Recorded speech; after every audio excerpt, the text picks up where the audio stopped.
Bonjour à tous. Il est en Côte d'Ivoire pour prendre part à la célébration des 5 années d'exécution du C2D, le contrat de désendettement et de développement. Le secrétaire d'État auprès du ministre français de l'économie et des finances a été reçu hier vendredi par le président ivoirien. Les échanges ont porté sur la réalisation de plusieurs projets, notamment celui du métro d'Abidjan. Le Premier ministre ivoirien vient d'arriver ce matin dans la région du Gor, une visite de 48 heures qui va permettre à Amadou Coulibaly de sillonner les villes de Gagnoa, Ouragayo, Guibérois et Galébré. Il va y rencontrer les populations pour parler d'un seul sujet, le développement. Protection de l'environnement, lutte contre l'insalubrité. L'armée de terre lance un concours de salubrité dans 14 casernes militaires sur tout le territoire national. Le coup d'envoi a été donné à l'ancien camp d'Akwedo. Il est essentiellement question d'entretenir et de protéger l'environnement au sein des camps militaires. Reportage. Coup de ciseau pour ajuster la taille d'une fleur, planting d'arbres, des gestes pour marquer le lancement officiel du concours de salubrité dans les 14 casernes militaires du pays. La compétition va durer 3 mois selon les initiateurs. Son but est de contribuer à la création d'un environnement sain dans les différents camps militaires. Tous les aspects qui concernent l'environnement, c'est-à-dire le curage des caniveaux, le débroussaillage des herbes qui de temps en temps surviennent, l'élagage des arbres, en tout cas toute une culture et un nouveau réflexe que nous voulons faire adopter par les militaires. Il y va de notre dignité à tous, de la dignité des armées. En plus de favoriser l'embellissement des espaces, l'enjeu de ce concours est aussi sanitaire.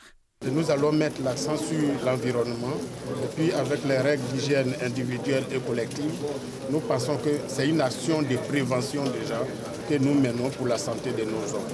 Pour la réussite de l'action, l'ANAGED, l'Agence nationale de gestion des déchets et la Fondation MKC ont choisi d'apporter leur contribution technique et matérielle. Si les casernes effectivement deviennent propres, si les réflexes sont bien acquis, il n'y a pas de raison qu'ils ne puissent pas donner l'exemple aux autres communautés de la Côte d'Ivoire. Au nom du ministre de la Défense, le général de brigade Koné Mambi a offert la somme de 2 millions de francs CFA pour soutenir l'organisation du concours de salubrité dans les casernes. L'initiative est à sa première édition. Au Mali, le quartier général de la force conjointe du G5 Sahel dans le centre du pays a été la cible d'une attaque hier vendredi. 3 morts, 2 militaires et 1 civil, 4 suspects arrêtés. Le groupe de soutien à l'islam et aux musulmans, principale alliance djihadiste du Sahel liée à Al-Qaïda, a revendiqué l'attentat. La Bulgarie quitte la présidence tournante du Conseil de l'Union européenne ce samedi et dès demain 1er juin, l'Autriche prend le relais. La gestion de la question migratoire, objet d'un fragile accord vendredi au sommet de Bruxelles, sera le dossier prioritaire de la présidence tournante autrichienne. Le gouvernement du chancelier Kurz défend une ligne dure, plaidant une politique migratoire européenne plus restrictive, en passant notamment par un renforcement de la protection des frontières extérieures de l'Union européenne. L'autre grand défi est de progresser dans les négociations sur le budget à long terme de l'UE pour la période 2021-2027. Au lendemain du drame d'Annapolis aux États-Unis, le profil du tueur se précise.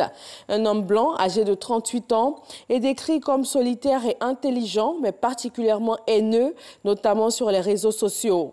En 2011, il avait été condamné pour harcèlement contre une ancienne camarade de lycée. Sa haine contre le journal débute lorsque le Capital Gazette se fait l'écho de cette condamnation à 90 jours de prison avec sursis. L'année suivante, il attaque le journal en diffamation mais sans succès. Et depuis lors, il menace ouvertement et régulièrement les journalistes de ce quotidien local de la côte Est. Au Mexique, plus de 88 millions d'électeurs sont appelés aux urnes demain dimanche pour élire leur nouveau président de la République. Face à une défaite probable du parti au pouvoir et à l'avantage qu'accordent les sondages aux favoris, le candidat de gauche Andrés Manuel López, les Mexicains n'écartent pas la possibilité d'une nouvelle fraude électorale sous forme d'achat de vote, de pression sur les électeurs ou encore de manipulation des résultats. Et c'est tout pour ce Flash Info. Je vous retrouve à 13h pour le journal sur RTI 1. Très bon samedi à tous.